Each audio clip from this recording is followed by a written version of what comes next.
You missed quite a scrap, gentlemen, and an opportunity to slay a monarch. There was a struggle and the prince was wounded. You've all seen the magical phenomenon covering the battlefield. For any who still have doubts, this is no mundane mist, nor a petty fairground illusion. Most likely, we're up against a blood curse, an old and powerful spell. We do not know who cast it or why.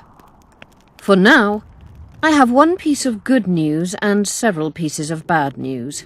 The good news is that Henselt and his army have been halted for the time being. And the bad news? The mist will grow. It may even engulf Vergen. Furthermore, wraiths may emerge from it. Can they be made penitent? With an axe to the head? In theory, yes. But I would suggest putting your faith in a silver weapon. Furthermore, the ghosts will weaken as they move away from the mist. Is there any way to drive it off? Exorcise it? A question for myself and Geralt of Rivia. The Kingslayer? Contrary to what old women at the wells say, he did not, in fact, slay any kings. Of course he didn't. Wouldn't hurt a fly, that one. Look at his eyes. You'll see he's the sensitive kind. Whatever you may see in his eyes, few know more about lifting curses. Gentlemen, I do not require you to understand this phenomenon, but there are a few rules I insist you must follow. Here we go. No one is to approach the mist. It is mortally dangerous. In addition, we need to learn the story of the battle. For this, I especially count on the aid of Mr. Cecil Burden. At your service, my lady. Thank you. To lift the curse, we require some objects symbolic of the war. Ones belonging to those who perished here 3 years past. Pfft! More scrap iron from that massacre lying about than lice in Cecil's beard. I thought curses were best handled with... Please leave the thinking to me, Mr. Zigrin, and I'd gladly hear less from you from now on.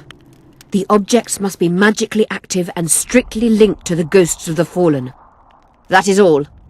Let me be clear. You're all to aid Philippa and the Witcher.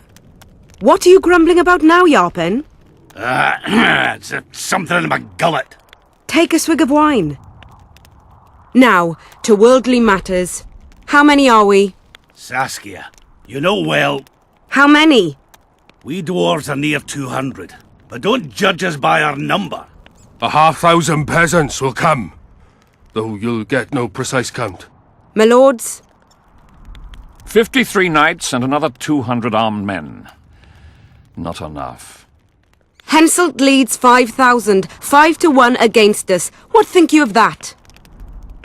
We are few, they are many, but we have our walls, low though they be. If we had archers, who knows? Oh, for a regiment of heavy arbalists from Lyria! We have something better. Yorvith's elves. Scoia'tael.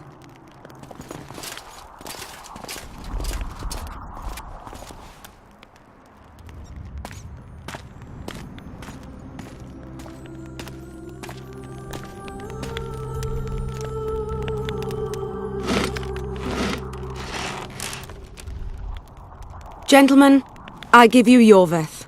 What do you seek here, murderer? 100 of the North's best archers await your orders, Dragon Slayer. You wished for archers? Here they are. I take no pleasure in fraternizing with elves, but even a shit-coated stick can be a weapon. He burned down the villages of many in my horde. The free peasantry is one thing, but a criminal with a price on his head in all the northern realms? This is too much. Saskia, say the word and we'll depart. Hear me out. Yorvith came to fight for me. I trust him, and I know that he'll stay the course. Just like each of you. How could you know that? He's an elf! Treason runs in his veins! He's been fighting humans for a century. But for the first time in scores of years, his fight makes sense. The Scoia'tael know no peace. They've died for Nilfgaard, for the Valley of the Flowers, in vain. They've been betrayed and cheated. Now they have a new goal. The Pontar Valley could be the first state where no man would have to fear elven arrows when venturing beyond city walls. And elves and dwarves wouldn't live in ghettos or on reservations. First, however, we have a battle to win. You know who we're up against. It's a splendid army, brave and well led. They cannot be scared off or routed. They have to be killed. I want Yorveth to sit at the same table as we do. I want him to kill Cadweni for us. And I assure you that he'll do so with a smile, if only you let him. If I'm to see a smile on that skinny face, I'm in. Yorveth stays. Bloody hell! Father's turning in his grave, but a must's a must. I say aye. Nay. You killed my men, Elf. Remember them? If I hadn't killed them, they'd have killed me.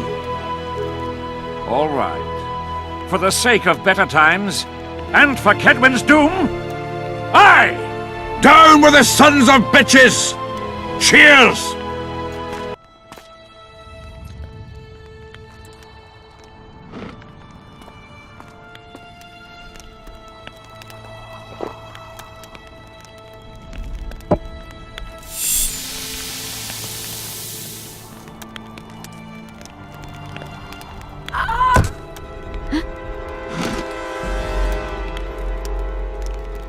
Poison! She's dying. Take her somewhere safe and guard her with your lives. I'll gather what I need and join you soon. I'll place my best warriors on watch. Quickly, lads! A litter!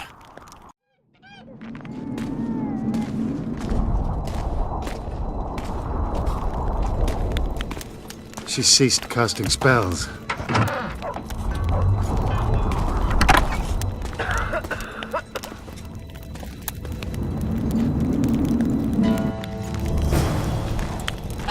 Saskia, is she alive?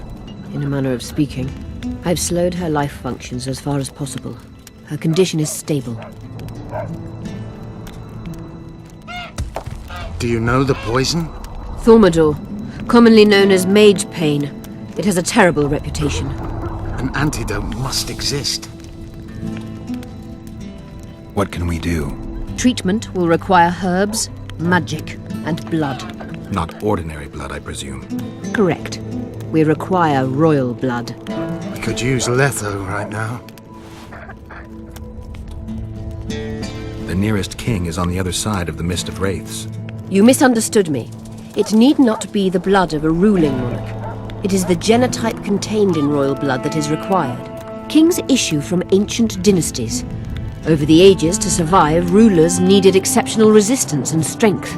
As royal dynasties rarely admit common blood, the strength of their genes remains great.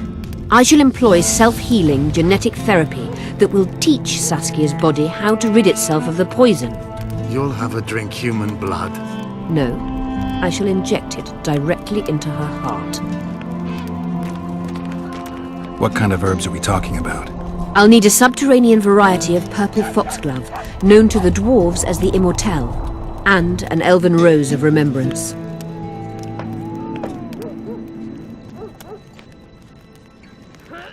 Where will we find immortelles? They grow deep beneath the earth, which should not be a problem as Vergen lies on top of a mine. How will they help Saskia? Mage pain wreaks havoc in internal tissues. The Immortelle will help restore them. Triss had a rose of remembrance. She claimed the flowers are exceptional. Long ago, the Enshe who succeeded in cultivating the roses enjoyed great respect, Times have changed. as have elves. There are no elven gardens nearby. We must return to Flotsam. Triss has a rose of remembrance from Flotsam. It's her we need to find. What else do you need to heal Saskia? Thaumadur is a self-perpetuating substance. Any incursion into a cluster of poisoned cells causes an immediate chain reaction. Each tainted cell that is removed is replaced by 10 new tainted cells. To interrupt this reaction, I'll need an ungodly amount of the power.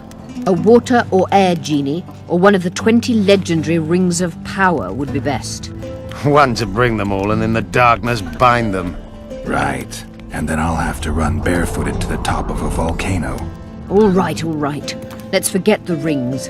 I need a vast quantity of the power, no matter the source. Find something. An immortelle, a rose of remembrance, royal blood and magic sounds like a fairy tale. A poor one at that. No prince's kiss to top things off. I wish it were a fairy tale, especially a poor one, as a happy ending would then be inevitable. May I count on your help, Geralt? You may. What about the Battle of Wraiths? I must first see if the spells keeping Saskia alive are in order. Then we'll consider how best to send the spectres to their rest. Actually, you could tend to that yourself. Ask the locals about the battle. Maybe you'll learn something. In that case, I shall search for the poisoner.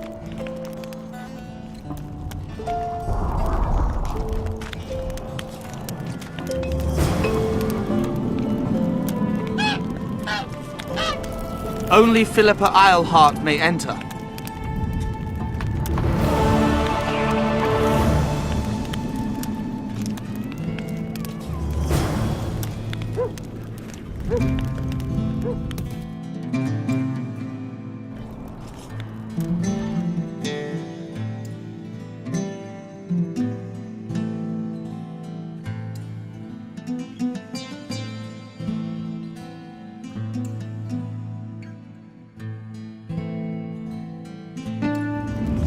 Don't let her die, Vatkin.